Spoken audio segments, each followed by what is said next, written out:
10, 11, 12,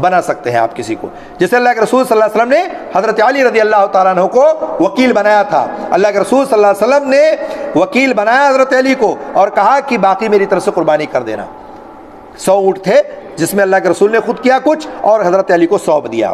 اسی طرح سے ایک سوال یہ ہے کہ کیا ایک جانور میں کئی افراد قربانی کے لیے شریک ہو سکتے ہیں؟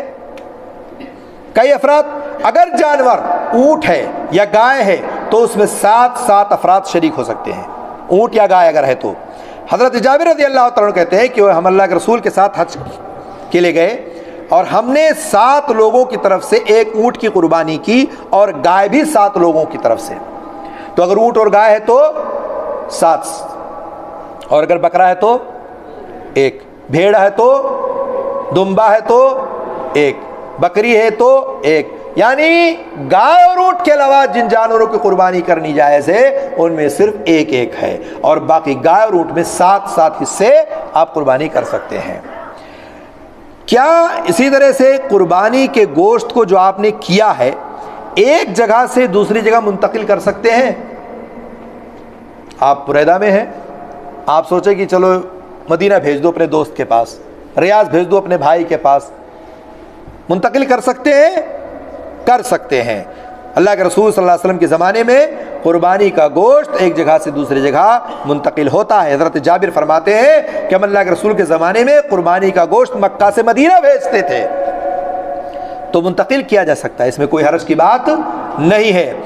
کن جانوروں کی قربانی جائز ہے اور کن کی قربانی دینا افضل ہے؟ کون سا جانور ہے جو افضل ہے اور کون سی قربانی کا آپ دے سکتے ہیں؟ دیکھیے, آپ کو معلوم ہونا چاہیے کہ ہر امت میں اللہ تعالیٰ نے قربانی کے طریقے متعین فرمائے ہیں تاکہ وہ ان چوپایوں جانوروں پر اللہ تعالیٰ کا نام لیا جائے اور اس کی قربانی کی جائے.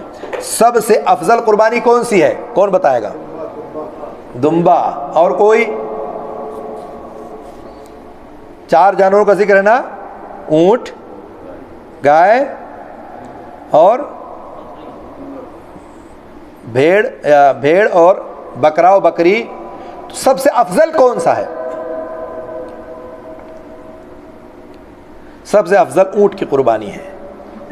کس کی ہے؟ اونٹ کی, پھر گائے کی, پھر بکری یا بکری کی, پھر اونٹ میں 7واں حصہ جو آپ نے ایک حصہ لیا جو 7واں. اور پالتو جانوروں میں سب سے بہتر اس جانور کی قربانی ہے جس میں ساری صفتیں موجود ہوں.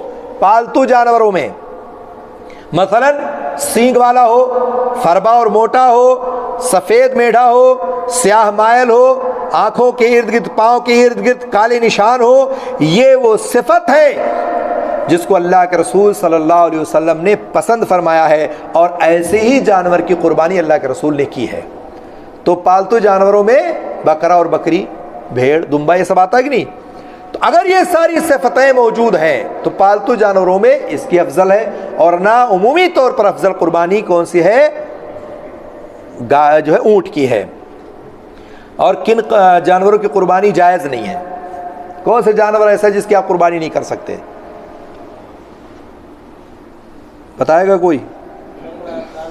لنگڑا, کانا, کنکٹا, بیمار. اللہ کے رسول صلی اللہ علیہ وسلم کی حدیث ہے صحیح سنن نبی داؤد میں, 4 لا تجوز فی الاضاحی العورى بین عورها والمریضۃ بین مرضها والعرجاء بین ضلعها والکثیر التی لا تنقی. ابو داؤد کی روایت ہے 4 قسم کے جانوروں کی قربانی جائز نہیں ہے. نمبر 1 کانا, جس کا کانا پن بالکل واضح ہو, آنکھ اس کی پھوٹی ہوئی ہو, کانا ہو. نمبر 2 بیمار ہو, جس کی بیماری بالکل واضح ہو. نمبر 3 لنگڑا, جس کا لنگڑا پن واضح ہو, پیر ٹوٹ گیا, لنگڑا کے چل رہا ہے. اور نمبر 4 نہایت ہی دبلا پتلا اور لاغر ہو, جس کے اندر کچھ گودا ہی نہ ہو. یہ 4 قسم کے جانوروں کی قربانی آپ نہیں کر سکتے. اسی طرح سے قربانی کے جانوروں کے عیوب سے جو پاک ہونا چاہیے ان میں سے کان میں سوراخ نہ ہو اور نہ آدھا دھورا ہو, اسی طرح سے بہت زیادہ کان اس کا کٹا ہوا نہ ہو، سینگ اس کی ٹوٹی ہوئی نہ ہو، خارش والا نہ ہو، کھجلی والا، بیماری والا، اسی طرح سے اس کا تھن اگر بکری ہے تو تھن کٹا ہوا نہ ہو، ایسی جانوروں کی بھی قربانی کرنی جائز نہیں ہے۔ آپ کو ظاہر سی بات ہے بہت سارے لوگ قربانی کے بکرا خرید لاتے ہیں اور بعد میں پتہ چلتا ہے یہ تو عیب اس میں اندر ہے، تو اگر موقع ہے تو اس کو بدلیں اور پھر لا کر کے دوسرا آپ قربانی کریں۔ قربانی کے جانور کی عمر کتنی ہونی چاہیے؟ ایک سوال ہے نا، ایسے تو نہیں کہ ہر بکرا بکری لا کے کاٹ لیں آپ، چاہے جیسے اونٹ گائے لا کے کاٹ دیں آپ، ایک قربانی کے جانور متعین ہے، تو قربانی کے جانور کی عمر کتنی ہے؟ اللہ کے رسول صلی اللہ علیہ وسلم نے فرمایا لا تذبحوا الا مسنہ الا ان يعسر علیکم فتذبحوا جزعة من الذعن۔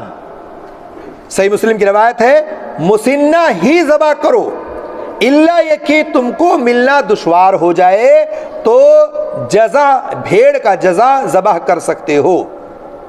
مسنہ کس کو کہتے ہیں؟ مسنہ کہتے ہیں وہ جانور جو دانت توڑ چکا ہو، جس کے دانت گر چکے ہوں، اور کتب ستہ میں بھی صحاح میں بھی ہے کہ سنی وہ جانور ہے جو دانت توڑ چکا ہو۔ بکری جو ہوتی ہے یا بکرا دانت کب توڑتی ہے؟ سال مکمل ہونے کے بعد جب دوسرے سال میں داخل ہوتی ہے تب اس کے دانت گرتے ہیں، یعنی 13ویں مہینے 14ویں مہینے میں۔ اسی طرح سے آپ دیکھیں گائے جو ہے جب تیسرے سال میں داخل ہوتی ہے تب اس کے دانت گرتے ہیں اور وہ ٹوٹتے ہیں، اور اونٹ جو ہے 5ویں سال میں جب داخل ہوتا ہے تب اس کے دانت گرتے ہیں۔ تو آپ قربانی کب کریں گے؟ جب بکرا، اونٹ، گائے، یہ سارے جانور جو ہیں مسنہ ہو، دانت توڑ چکے ہوں، دانت گرا چکے ہوں۔ یہاں عرب میں آپ دیکھیں گرمی شدید پڑتی ہے، یہاں کا موسم الگ ہے، یہاں ایک ہی سال میں بکرے دانت گرا دیتے ہیں، تو بہت سارے لوگ کہتے ہیں کہ جو ہے یہاں تو ایک ہی سال میں دانت جاتا ہے۔ تو موسم کے لحاظ سے، ہر ملک کے لحاظ سے الگ الگ مسئلے ہیں۔ ہمارے ہاں 12 مہینے میں بکرا بکری دانت نہیں توڑتے ہیں، جہاں سخت گرمی کا موسم ہوتا ہے وہیں جو ہے بکرا بکری سال میں دانت توڑ دیتے ہیں، ورنہ 13ویں 14ویں مہینے میں جا کے ان کے دانت ٹوٹتے ہیں اور گرتے ہیں۔ تو مسنہ ہی ذبح کرنا ہے، لیکن ان 3 جانوروں کا، کن کا؟ اونٹ کا، گائے کا اور بکرا اور بکری کا۔ رہی بات بھیڑ کی، بھیڑ کے بارے میں ہے کہ جو ہے اس کے لیے دانتا ہونا ضروری نہیں ہے، بھیڑ کا دانتا ہونا ضروری نہیں ہے۔ وہ بھیڑ جو اللہ کے رسول نے جو فرمایا نا کہ اگر تم کو مسنہ نہیں ملتا ہے تو تم لا کر کے بھیڑ کا بکرا ہی یا بھیڑ کا بچہ ہی یا بھیڑ ہی لا کر کے ذبح کر دو۔ اس میں اختلاف ہے کہ وہ بھیڑ 6 مہینے کا ہو کہ 9 مہینے کا ہو کہ 12 مہینے کا ہو۔ تو 6 مہینے سے اوپر 9 مہینے 10 مہینے کا اگر بھیڑ آپ کے پاس ہے تو آپ اس کی قربانی کر سکتے ہیں، اس میں دانت کا ہونا شرط نہیں ہے۔ شرط کس میں ہے؟ گائے میں، اونٹ میں اور بکرا اور بکری میں، ان 3 جانوروں میں۔ اس لیے جب بھی آپ قربانی کریں تو آپ جس جانور کی قربانی کر رہے ہیں وہ آپ کو معلوم ہونا چاہیے کہ وہ دانتا ہو، بغیر دانتا کریں گے تو آپ کی قربانی نہیں ہوگی۔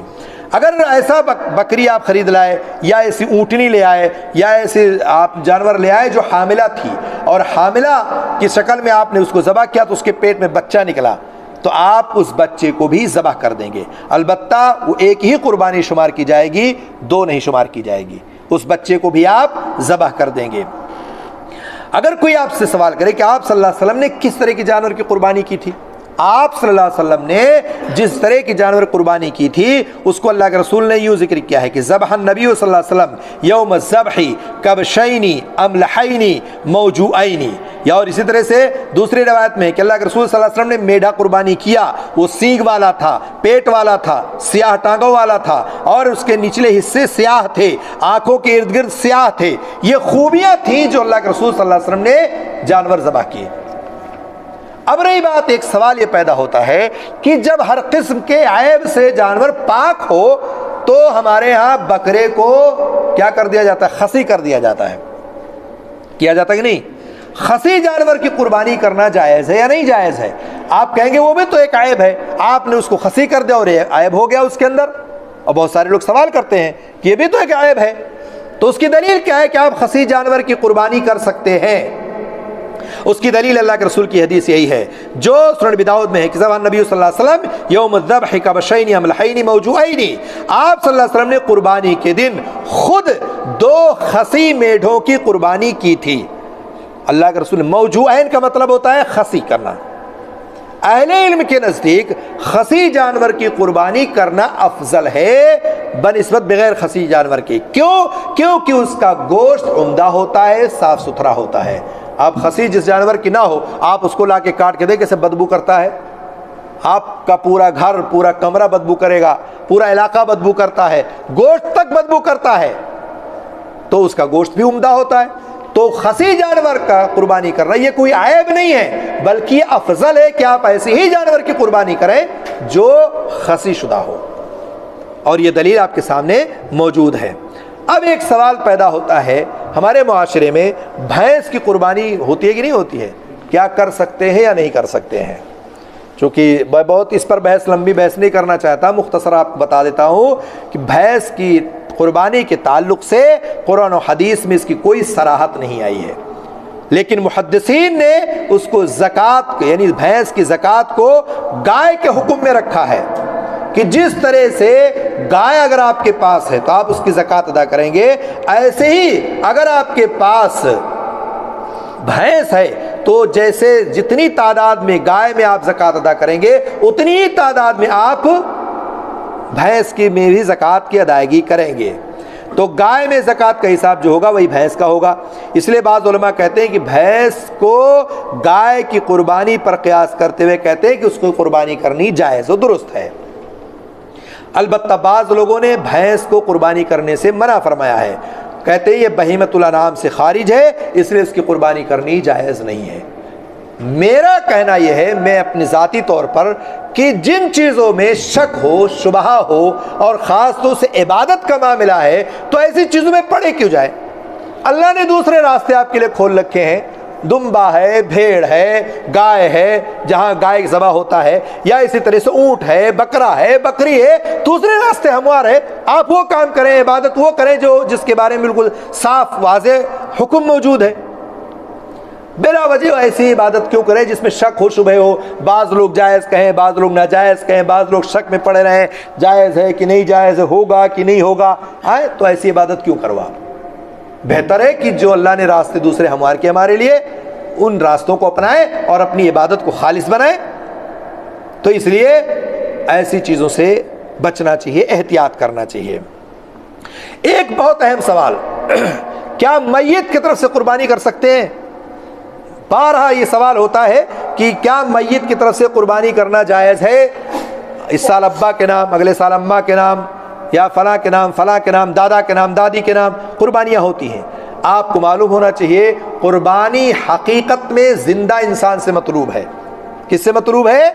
زندہ سے، مردہ سے نہیں۔ اور اپنی زندگی میں اور اپنے اہل و عیال خانہ کی طرف سے قربانی کریں، اپنے نام پر، اپنے گھر والوں کے نام پر، لیکن وہ اپنی قربانی کے ثواب میں زندہ اور مردہ سب کو شامل کر سکتا ہے۔ اگر آپ سب قربانی کر رہے ہیں تو آپ سب کو شامل کر سکتے ہیں کہ ہماری اس قربانی کا ثواب ہم کو بھی ملے، ہمارے گھر والوں کو ملے، ہمارے آباء و اجداد جو دنیا سے چلیں گے اللہ تعالیٰ ان کو بھی ثواب دے۔ تو آپ اپنی قربانی میں سب کو ثواب میں شامل کر سکتے ہیں، لیکن ان کی طرف سے قربانی کرنا یہ جائز ہے یا نہیں جائز ہے، اس کی اگلی دوسری دلیل آپ کو دیتا ہوں میں۔ تو اس طرح سے زندہ انسان سے مطلوب ہے قربانی، نہ کہ میت کی طرف سے۔ اس کے لیے جان لیں، پہلی حالت یہ ہے کہ اگر آپ قربانی میت کی طرف سے کرتے ہیں، اگر کوئی کرتا ہے تو اس کی 2 حالتیں ہیں۔ پہلی حالت یہ ہے کہ میت نے قربانی کرنے کی وصیت کی، مرنے والا مر گیا، مثال کے طور پر کسی کے والد کی وفات ہو گئی، اس کے والد نے کہا کہ میرے مرنے کے بعد میری طرف سے ہر سال آپ کو تمام اولاد کو قربانی کرنی ہے، میرے مال سے کرنی ہے۔ اگر یہ وصیت کر کے مر رہا ہے تو اولاد کے لیے ضروری کہ اس وصیت کو پوری کریں اور قربانی اس مرنے والے کی طرف سے ہر سال کریں۔ اگر یہ وصیت اس نے کی ہے تو ضروری ہے کہ اس وصیت کو پوری کیا جائے، اس کو ہرگز نہ بدلے۔ اور اس کی قرآن کی آیت ہے باقاعدہ سورہ بقرہ کی، افمن بدلہ افن بدلوا بعد ما سمعوا فانما، پوری لمبی آیت ہے کہ اللہ تعالیٰ نے کہا کہ اگر کسی نے وصیت کی ہے تو اس وصیت کو پوری کیا جائے گا، اس کو وصیت کو ختم نہیں کیا جائے گا۔ تو یہ ہو گئی پہلی حالت۔ دوسری حالت یہ ہے کہ میت نے وصیت تو نہیں کی، مر گیا اور اس نے کہا نہیں کہ میری طرف سے قربانی کرنا، تو اگر اس نے وصیت نہیں کی ہے تو اگر اس کی طرف سے قربانی اگر کوئی کر رہا ہے تو اس کے بارے میں علماء کے اختلاف ہے کہ آیا میت کی طرف سے قربانی کی جائے گی یا نہیں۔ وصیت میں کسی کا اختلاف نہیں کہ وصیت ہے تو کرنی ہے، لیکن اگر وصیت نہیں کیے اور اس کے بعد اگر کوئی میت کی طرف سے قربانی کرتا ہے تو اس میں اختلاف ہے۔ اختلاف علماء امت میں ہے کہ یہ مشروع ہے یا غیر مشروع ہے۔ بعض نے اب کہا کہ اسے زندہ کی طرف سے قربانی اور مردہ کی طرف سے صدقہ ہے۔ اگر کسی مرنے والے کی طرف سے قربانی کی جا رہی ہے تو مرنے والوں کی طرف سے وہ صدقہ ہے، اور بعض نے کہا کہ یہ بغیر مشروع ہے کیونکہ اللہ کے رسول سے یہ ثابت ہی نہیں ہے۔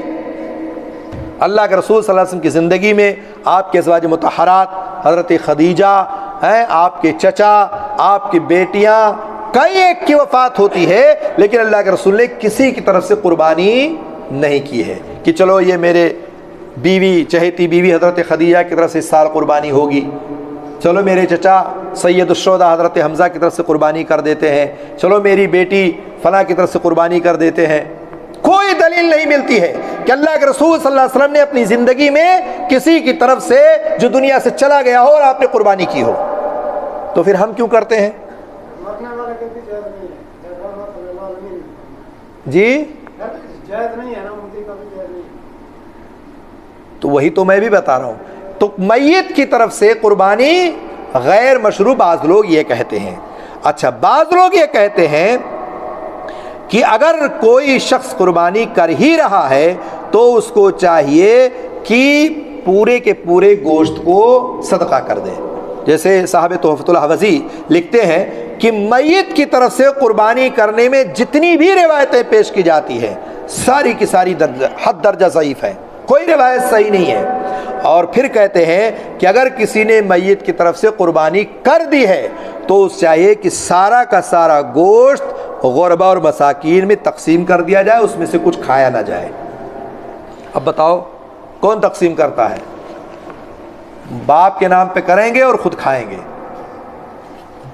تو اگر آپ نے کر ہی دیا ہے تو آپ تقسیم کر دیں، لیکن صحیح بات یہ ہے کہ میت کی طرف سے قربانی الگ سے کرنے کی ضرورت نہیں ہے۔ آپ جب قربانی کریں تو اپنی قربانی میں زندہ مردہ سب کو ثواب میں شامل کر لیں، وہ آپ کے لیے کافی اور شافی ہوگا۔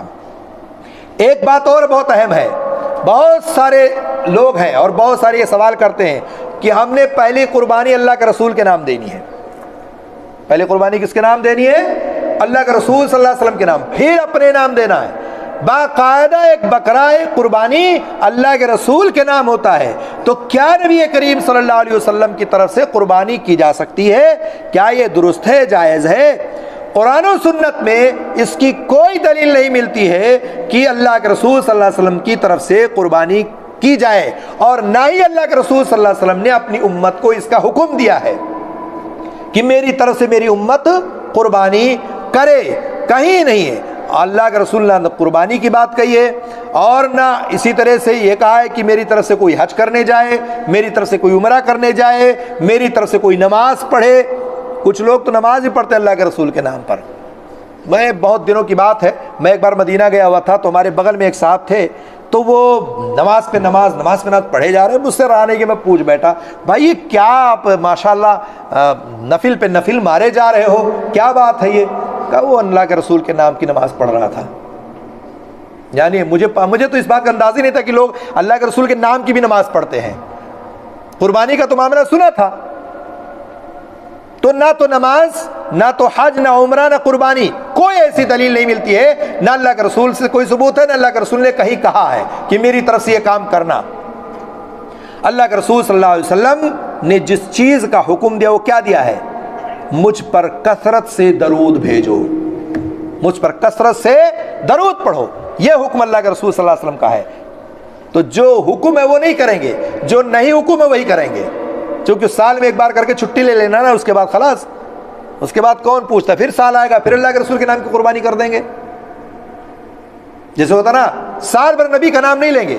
عید میلاد النبی آئے، جھنڈا ونڈا نکالا، یا رسول اللہ، لبیک یا رسول اللہ، نعرہ تکبیر رسول اللہ، خلاص پورے سال پھر محبت ختم. تو یہ ایک دن کی محبت نہیں ہوتی ہے.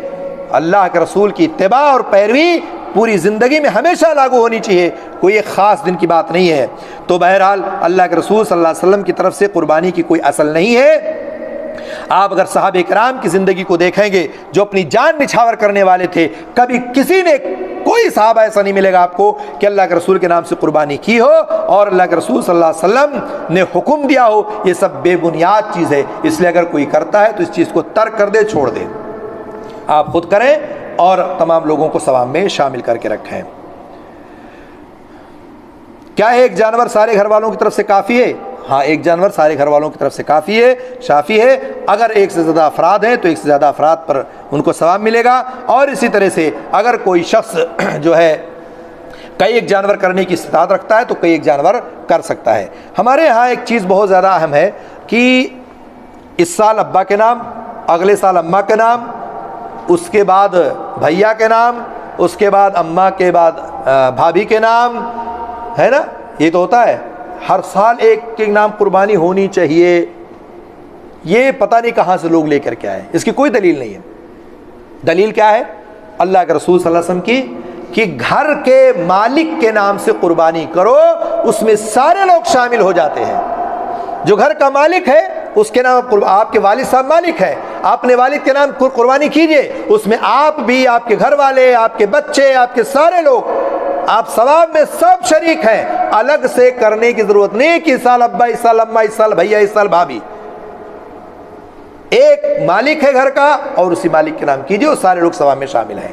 الگ سے کرنے کی ضرورت نہیں ہے. اگر کوئی شخص قربانی کا جانور ذبح کر رہا ہے اور بسم اللہ پڑھنا بھول گیا تو کیا اس کی قربانی ہو جائے گی؟ ہاں، ہو جائے گی. آپ کا کیا کہتے، آپ کی کیا رائے ہے؟ ہو جائے گی، ہو جائے گی. اگر بھول گیا تو ہو جائے گی. بہت سارے لوگ قربانی کی دعا باقاعدہ پڑھتے ہیں، پھر اگر کوئی دعا بھی نہ پڑھے، ایک سنن نبی داؤد کی روایت ہے جو دعا پڑھی جاتی ہے، اگر دعا نہ پڑھے، صرف بسم اللہ اللہ اکبر کہہ کر کے بکرے کو ذبح کر دے، قربانی کر دے، وہ تب بھی اس کی قربانی ہو جائے گی. اور لوگ دعا پڑھانے کے چکر میں شام تک انتظار کرتے ہیں، حافظ جی آئیں گے، دعا پڑھیں گے، تب جو ہے قربانی ہوگی. اتنا لمبا چوڑا انتظار کرنے کی ضرورت نہیں ہے. آپ بکرا چھری اٹھائیں، بسم اللہ اللہ اکبر کہہ کے کاٹ دیں. کیا مرد کے علاوہ عورت بھی قربانی کر سکتی ہے؟ اگر کوئی عورت ہے اور وہ قربانی کر سکتی ہے تو کر سکتی ہے، کوئی حرج کی بات اس میں نہیں ہے. بہت ساری خواتین ہیں جو مضبوط دل کی ہوتی ہیں اور وہ خود بکرے کو لٹاتی ہیں اور ذبح کر دیتی ہیں، تو اس میں بھی کوئی حرج کی بات نہیں ہے. تو جانور ذبح کر سکتے ہیں. اور اسی طرح سے جانور ذبح کرتے وقت اس کا رخ کدھر ہونا چاہیے اور کون سی دعا پڑھنی مسنون ہے. دعا اگر آپ صرف بسم اللہ اللہ اکبر پڑھ لیتے تب بھی کافی ہے. اگر آپ پڑھتے بسم اللہ ہی اللہم تقبل من فلاں والی فلاں، فلاں فلاں کی جگہ پہ اس کا نام لے لیں جس کی طرف سے قربانی ہو رہی ہے، وان جمیع اہل بیتی، تمام گھر والوں کی طرف سے، تب بھی آپ کی قربانی. بلکہ اصل تو نیت ہے آپ کی کہ دل میں کیا ہے، کس کی طرف سے آپ قربانی کر رہے ہیں. اور اسی طرح سے جانور ذبح کرتے وقت اس کا چہرہ قبلہ رخ ہونا چاہیے. اور اسی طرح سے قربانی انسان خود بھی کر سکتا ہے، کسی کو بلا کے بھی کروا سکتا ہے. بھائی میری ہمت نہیں کاٹنے کی، آپ ہی آ جائیے کاٹ دیجئے. نائب بنا سکتا ہے اپنا کسی کا، جیسے اللہ کے رسول نے حضرت علی کو بنایا تھا. یا صرف آپ نے گردن پہ چھری پھیر دی، باقی آپ نے کسی کو سونپ دیا، بھائی آپ تھوڑا سا کر دیجئے. بہت سارے لوگ ایسے ہیں. تو اس طرح سے بھی قربانی کی جا سکتی ہے. اور اسی طرح سے کیا عید الاضحیٰ کے دن قربانی کا گوشت پہلے کھانا ضروری ہے؟ ہوتا نہیں ہے کہ لوٹ کے آئیں گے عیدگاہ سے تو پہلے کلیجے کھائیں گے، ہے نا؟ تو کیا پہلے کلیجہ کھانا سنت ہے؟ بعض علماء نے اس کو مستحب قرار دیا ہے کہ پہلے کلیجہ کھائے. اس کی علت بیان کی کہ کلیجہ جلدی پک جاتا ہے، اس لیے جو ہے جب آئے تو فوراً قربانی کرے اور اس کے بعد فٹافٹ اس کو جو کلیجی نکالے وہ پکائے، وہ کھا لے پہلے. اور اسی طرح سے پہلے گوشت کھانا مستحب ہے یہ کہ جب عیدگاہ وہ جاتا ہے تو بغیر کچھ کھائے پیے جاتا ہے، اور جب عیدگاہ سے واپس آتا ہے تو نماز ادا کر کے آتا ہے. اگر ممکن ہے بکرا ذبح کر کے پکا لیا گوشت کو, کلیجی کو, تو کھا سکتا ہے, ورنہ کوئی ضروری نہیں ہے, کوئی ضروری کچھ بھی کھا سکتا ہے. وہ کھجور کھا لے, پانی کھا لے, سوئیاں کھا لے, گھر میں جو کچھ پکا وہ کھا لے. بعض دفعہ کلیجے کے چکر میں دوپہر تک انتظار کرے, بھوکا پیاسا مرتا رہے, ایسی کوئی ضرورت نہیں ہے, حرج نہیں اس میں. جو مرضی آئے وہ کھا لے, مستحب عمل ہے, کر لیا تو ٹھیک ہے. قربانی کے گوشت کی تقسیم کی شکل کیا ہوگی؟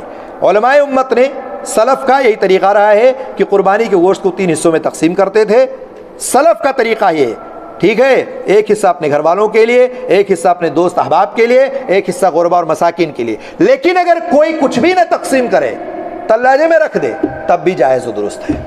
جیسے کہ یہاں لوگ کرتے ہیں, عامل سے کٹوائیں گے, عامل ہی کو نہیں دیں گے, ہے نا. شکایت بہت لوگ کرتے ہیں, ارے مولوی صاحب 4 بکرا کٹوایا, سر بھی نہیں دیا, پیر بھی نہیں دیا, سب اٹھا کے لے کے چلا گیا. تو اگر وہ کچھ بھی نہ دے, کچھ بھی تقسیم نہ کرے, تب بھی جائز و درست ہے, ذخیرہ کر سکتا ہے. شروع ایام میں اللہ کے رسول صلی اللہ علیہ وسلم نے ذخیرہ اندوزی سے منع کیا تھا, لیکن بعد میں جب کشادگی ہوئی تو اللہ کے رسول صلی اللہ علیہ وسلم نے اس پابندی کو ختم کر دیا. اگر چاہے کوئی ذخیرہ کرے, پورا سال کھائے, اگر کوئی چاہے تو کسی کو تقسیم کرے. لیکن ہمارے ہاں سلف کا طریقہ یہی رہا ہے کہ قربانی کے گوشت کو 3 حصوں میں تقسیم کیا جائے. ایک حصہ اپنے لیے رکھے, ایک گھر والوں کے لیے, ایک حصہ دوست احباب رشتہ داروں عزیزوں کے لیے, ایک حصہ غربا مساکین میں تقسیم کر دیں. اور اسی طرح سے قربانی کا گوشت جو ہے امیر, فقیر, غریب سب کھا سکتے ہیں. اس میں کوئی پابندی نہیں ہے کہ یہ مالدار ہے کیوں کھائے گا, کوئی بھی ہے, سب کھا سکتے ہیں, کوئی حرج کی بات اس میں نہیں ہے. قربانی کے گوشت کو ہدیہ دینا جائز ہے, صدقہ کرنا جائز ہے کہ نہیں جائز ہے؟ جائز ہے. آپ اس کو ہدیہ بھی دے سکتے ہیں, صدقہ بھی دے سکتے ہیں, سب کچھ کر سکتے ہیں, اس میں کوئی حرج کی بات نہیں ہے. رہی بات جس قصائی سے آپ قربانی کرواتے ہیں, کیا اس قربانی کے گوشت میں سے اس کو اس کا محنتانہ دیا جائے گا یا نہیں دیا جائے گا؟ آپ نے قصائی سے کٹوایا, آپ نے 1 کلو گوشت نکالا, اٹھا کے دے دیا, یا آپ نے کہا بھائی ہمارے بکرے کو آپ نے ذبح کیا ہے, ہم اس کے بدلے میں آپ کو یہ سر پیر دے رہے ہیں, اوجھڑی دے رہے ہیں, لے جاؤ. دے سکتے کہ نہیں دے سکتے؟ نہیں دے سکتے. قربانی کرنے والے قصاب کو آپ قربانی کے چیز میں سے اجرت کے طور پر کچھ نہیں دے سکتے. البتہ آپ ہدیہ دے سکتے ہیں, تحفہ دے سکتے ہیں, کھلا سکتے ہیں, لیکن اجرت کے طور پر, مزدوری کے طور پر آپ اس میں سے کچھ نہیں دے سکتے ہیں. تو یہ چیز جاننی ضروری ہے. اور اسی طرح سے جو شخص قربانی کرنے کی استطاعت نہ رکھتا ہو, تو کیا وہ قرض لے کے قربانی کر سکتا ہے؟ ایک سوال آتا بار بار, مولوی صاحب پیسہ تو نہیں ہے لیکن قرضہ لے کے قربانی کر لو. کیا قرض لے کے قربانی کر سکتا ہے کہ نہیں؟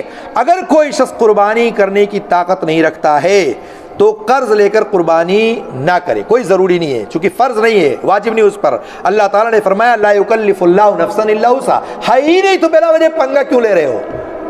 بلا وجہ کیا ضرورت ہے آپ کو ادھار لینا, قرض لینا اور اس کے بعد پھر قربانی کرنا؟ ہاں اگر آپ یہ ہے کہ بھئی آج میرے پاس نہیں ہے لیکن کل آ جائے گا, آج نہیں ہے لیکن پرسوں پیسہ آ جائے گا, یا بھیجنے والا بھیج رہا تھا لیکن نہیں, جیسے آپ نے یہاں سے بھیجا نہیں پہنچا, تو بھائی اب قربانی کرنی ہے تو بھائی ہمارا پیسہ قربانی کے بعد ملے گا, تو چلو میں لے لیتا ہوں کسی سے اور قربانی کر دے تو آتے ہی دے دوں گا, ایک الگ مسئلہ ہے. لیکن ہے ہی نہیں آپ کے پاس, کہیں سے آنے کا کوئی چانس ہی نہیں ہے, اور آپ جو قربانی قرضہ لے کے کر رہے ہیں, اللہ نے آپ کو مکلف نہیں بنایا ہے. اللہ نے کہا جتنی طاقت ہو اتنی رکھو, اس سے زیادہ کی ضرورت نہیں ہے. اور اسی طرح سے کیا اللہ کے رسول صلی اللہ علیہ وسلم نے اپنی امت کی طرف سے قربانی کی ہے؟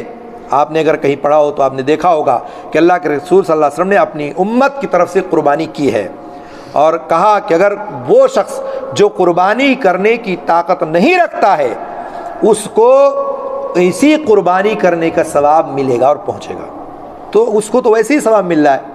اللہ کے رسول نے اپنی امت کی طرف سے قربانی کی ہے, اور اللہ کے رسول نے کہا تھا کہ اللہم ھذا عنی وعمن لم یضحی من امتی, ٹھیک ہے, ابو داؤد کی روایت ہے کہ اے اللہ یہ میری اور میری امت کی طرف سے قربانی ہے جنہوں نے استطاعت نہ رکھنے کے باوجود, یعنی استطاعت نہیں تھا, طاقت نہیں تھی, اس نے قربانی نہیں کی, اس کی طرح یہ اس قربانی کا ثواب ان سب کی طرف پہنچے.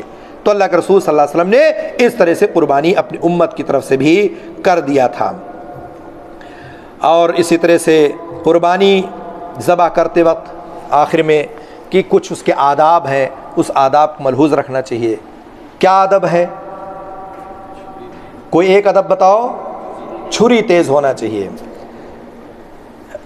چند آداب ہیں، ان تمام آداب کا خیال رکھنا چاہیے۔ پہلا ادب یہ ہے کہ کبھی بھی آپ جانور کے سامنے چھری نہ تیز کریں۔ دوسرا ادب ہے کہ ایک جانور کے سامنے دوسرے جانور کو ذبح نہ کیا جائے۔ کئی ایک کرنا ہے تو آپ ایسا نہیں کہ سب باندھے ہوئے لالا کے کاٹ رہے، اس کو الگ کرو، سامنے نہ رہے وہ۔ تیسرا ادب ہے جانور کو ذبح کی جگہ پر گھسیٹ کر نہ لایا جائے، سنگ دلی سے نہ لایا جائے، آرام سے سکون سے اس کو لایا جائے۔ تیسرا ادب ہے، چوتھا ادب کہ ذبح کرنے والے پر ہر وہ کام حرام ہے جس سے وہ جانور کو اس کی جان کے نکلنے سے تکلیف ہو۔ جان نکلنے سے پہلے اگر جو تکلیف ہوتی ہے، جیسے اس کو مارنا، دھکا دینا، پٹک کے لانا، یا اسی طرح سے گردن پہ زور سے اس کا اپنے پیر کر رکھ دینا، یہ ساری چیزیں کرتے ہیں کاٹنے والے، تو ان تمام کام کو نہ انجام دے جس سے جانور کو تکلیف ہو ذبح کرنے سے پہلے۔ اور پانچواں ادب ہے چھری خوب تیز ہونی چاہیے اور گردن پر چھری تیزی سے چلانا ہے، دھیرے دھیرے نہیں کاٹنا ہے۔ ابھی چھری چل ہی نہیں رہی ہے، چھری تیز ہو اور جلدی سے ذبح کیا جائے۔ اور چھٹا ادب ہے جانور قبلہ رخ ہو کر کے کاٹیں آپ۔ اور ساتواں ادب ہے کہ بسم اللہ اللہ اکبر اللہم ھذا منک ولک کہہ کر کے آپ اس کو ذبح کریں۔ یعنی جو دلیل ہے، جو دعائیں ہیں، بسم اللہ اللہ اکبر اللہم تقبل فلان فلان، جو آپ دعا پڑھنا چاہتے ہیں، جس کے نام کی طرف سے کرنا چاہتے ہیں، آپ کو کریں۔ تو جانور کے ذبح کرنے کی ان آداب کو ملحوظ رکھنا چاہیے، اور یہ اسلامی تعلیمات ہے۔ غیروں کی تعلیمات دیکھیں آپ تو حیران رہ جائیں گے کہ جانوروں کو کیسے ذبح کرتے ہیں۔ اسلامی تعلیمات نے جانوروں تک پر بھی اتنا رحم کیا ہے کہ اگر آپ ان کو قربان کر رہے ہیں تو ان تمام چیزوں کو ملحوظ رکھیں تاکہ اس کو تکلیف نہ ہو۔ تو اس طرح سے یہ ساری چیزیں تھیں قربانی کے تعلق سے، اور اسی طرح سے ساری چیزیں میں نے آپ کے سامنے بیان کر دی ہیں۔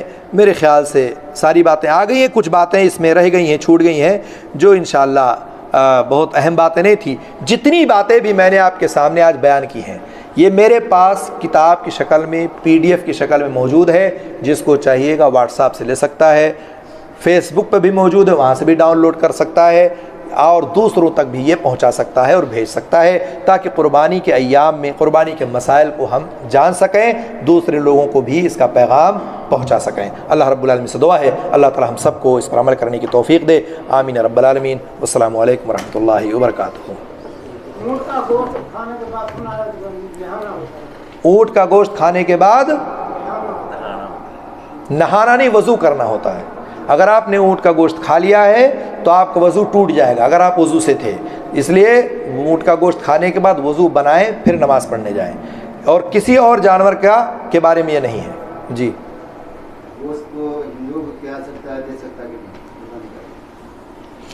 گوشت کی تقسیم جو ہے، اگر آپ کا پڑوسی ہے، اگر آپ کا ساتھی ہے، آپ کا دوست ہے، تالیف قلب کے لیے آپ دے سکتے ہیں۔ البتہ اگر آپ یہ جانتے ہیں کہ یہ قربانی کا گوشت لے جا کر کے غلط طریقے سے استعمال کرتا ہے، شراب نوشی کرتا ہے یا اور ادھر ادھر کام کرتا ہے، تو نہیں دیا جائے گا۔ لیکن اگر آپ کا پڑوسی ہے، گاؤں کا ہے، تو آپ تالیف قلب کے لیے دے سکتے ہیں، کوئی اس میں ممنوع نہیں، رکاوٹ نہیں ہے، دیا جا سکتا ہے۔ جی ہم سایہ ہے، پڑوسی ہے، دوست ہے، کوئی بھی ہے، البتہ اگر غلط طریقے سے استعمال کرتا ہے تو پھر نہیں۔ بہت سارے لوگوں کا معاملہ یہ ہے کہ غیر مسلموں کو گوشت دینے کے لیے باقاعدہ الگ سے مارکیٹ سے گوشت منگاتے ہیں، ذبح کرتے ہیں، پھر اس کو تقسیم کرتے ہیں۔ ایسی کوئی ضرورت نہیں ہے، اگر آپ کو دینا ہے تو دے سکتے ہیں، جائز ہے، کوئی حرج